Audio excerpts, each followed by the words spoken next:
आज हूँ विश्व मातृ दिवस ये अवसर मो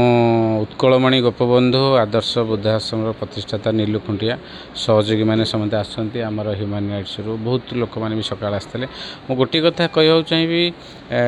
जन्मरू जमी माँ को लोक खोजुंट माँ टी पिला को जन्म दूसरी जदि पिला माने शेष से माँ को खोजते ताहले ये अवहेलाटा आज आ जना पड़तानी तेणु लोक मान मन से जिन आसुनी माँ जन्म कला बड़ कला लोक मैंने जो भल मनीष हम नवाई कौन कर पलाऊँ बाहर को आम बड़ मनीष हम से बड़ मनीष आ भल मनीष भितर जो डिफरेन्स रहा कथा सेटा एत डिफरेन्स हो जाऊँगी आजिकल माँ मैंने अवहेलित हो जाती पिला माने कहते आम बाहर अच्छु आम चाकरी करें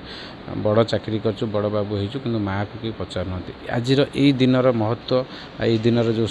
रही उद्देश्य से बुझिया दरकार जे माँ जिते आमको जन्म करुच्ची प्रथमे से माँ को जदि आम शेष पर्यंत से ना आम चलते ताहले माँ आज समाज अवहेलित हुआ ना तेणु मुझे यही पवित्र दिन में समस्त को आपण माध्यम जनवाक चाहूँगी आज समस्ते शपथ नियंतु निज माँ को निज परिवार को समस्ते निज परिवार मध्य रखु माँ मान सम्मान को बजाय रखु समाज रे ये जो संस्कार बढ़ी जाइए आज माँ अवहेलित होती से जिनिस से शब्द आज लिभि जाऊ। जय जगन्नाथ वंदे उत्कल जननी। मुझे श्वेतपद्मा मिश्र नेशनल ह्यूमन राइट्स गोटे सक्रिय सदस्य मु एमान काम देखी द्वारा बहुत आग्रही होती आमती एम देखी केमती अवस्था अच्छा देखिए बहुत दुख लगुच चिंता करुच्चे भविष्य पीढ़ी मैंने जो मैंने अच्छा से आमर अवस्था तापर कौन हम तेणु एबेठू आम सतर्क होगा आम पाला संस्कार देवा जो जहाँद्वारा आउ वृद्धाश्रम भविष्य केमती दरकार नुहे से विषय में प्रचार करवा जाना जे ना आम से कि करूँ बापा माँ को जब घरे से स्नेह श्रद्धा देवु ताहले आम आगू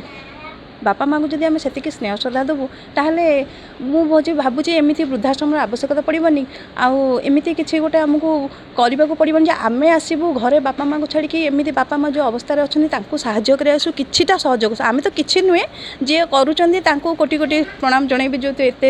मात्रा से माने बापा माँ को रखी माँ मान को एत जत्न नौ तेणु मुझे बहुत धन्यवाद देवी आम नेशनल ह्यूमन राइट्स तरफ बहुत बहुत धन्यवाद। जय जगन्नाथ। मुझे national human rights cell state president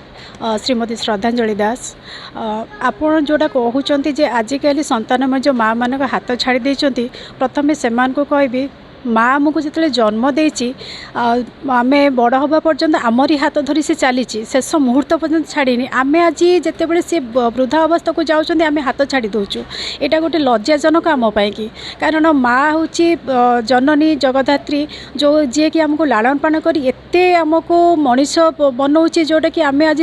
समाज रे निजको परिचित करूँ किंतु तार जो वृद्धा अवस्था आम हाथ छाड़ी दूचु यहाँ आम संतान हबार ही आम बोधे योग्य प्राप्त करूना कि संस्कार तापाक से नहीं पारुन बोली आम आज से हृदबोध करुचु कारण ये जो आम आज पहुँचीचु मिलू भाईकर ये वृद्धाश्रम रे सी जो माँ मैंने बापा मान को आणिक रखी जो प्रकार सेवा जत्न कर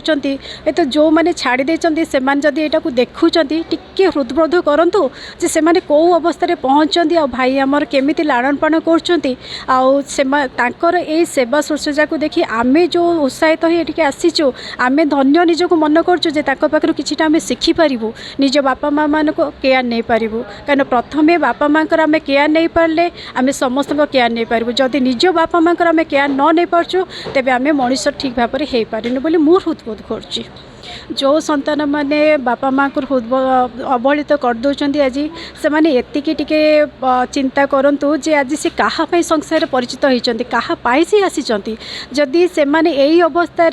हाथ छड़ा कर आगत भविष्य जो संतान मैंने अच्छा सहित न्याय करें तो